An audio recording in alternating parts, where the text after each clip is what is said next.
ये वही लोग हैं जो लोग बड़ी बेशर्मी के साथ एक डॉक्टर के साथ, एक महिला डॉक्टर के साथ हुई हैवानियत पर बेशर्मी के साथ उन जल्लादों का समर्थन करते हुए दिखाई दे रहे हैं। ये वही लोग हैं जाए के पिछड़ी जाति की बेटी के साथ हुए हैवानियत पर उन दुष्कर्मियों के साथ खड़े हैं, कहते हैं निर्दोष है।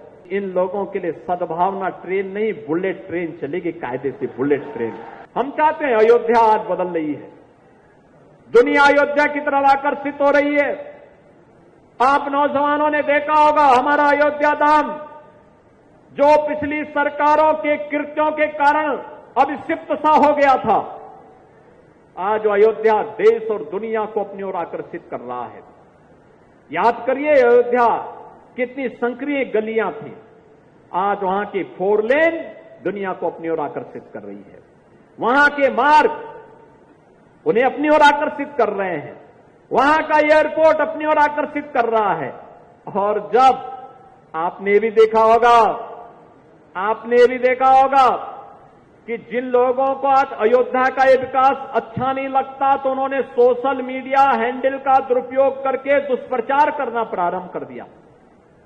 एक दिन आया कि 13,000 लैंड, अयोध्या की 13,000 एकड़ लैंड 3 लोगों को आवंटित कर दी गई।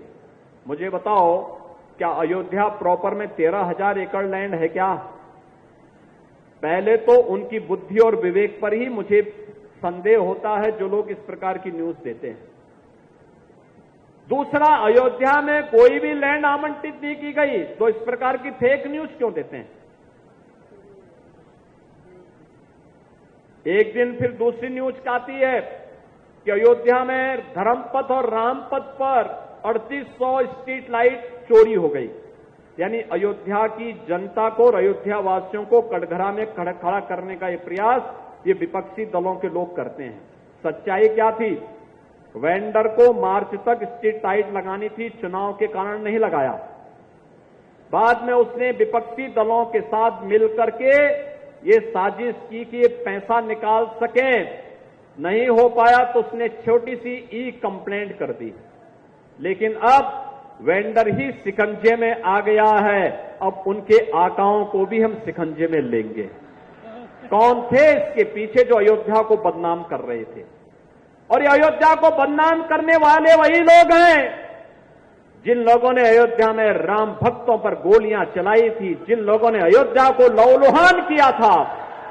ये वही लोग हैं जो लोग बड़ी बेशर्मी के साथ एक डॉक्टर के साथ, एक महिला डॉक्टर के साथ हुई हैवानियत पर बेशर्मी के साथ उन जल्लादों का समर्थन करते हुए दिखाई दे रहे हैं।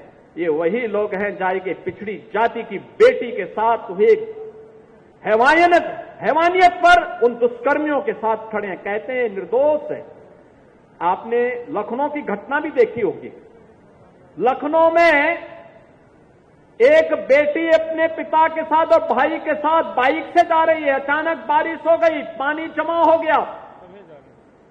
जबरदस्ती पानी फेंक करके फिर उस बेटी को गिरा दिया जाता है। और तब मैंने कहा था, तब भी मैंने वहां कार्रवाई की थी और मैंने कहा था कि इन लोगों के लिए सद्भावना ट्रेन नहीं, बुलेट ट्रेन चलेगी, कायदे से बुलेट ट्रेन। न्यूज नेशन अब व्हाट्सएप पर खबरों की ताजा अपडेट के लिए न्यूज नेशन के इस QR कोड को स्कैन करें।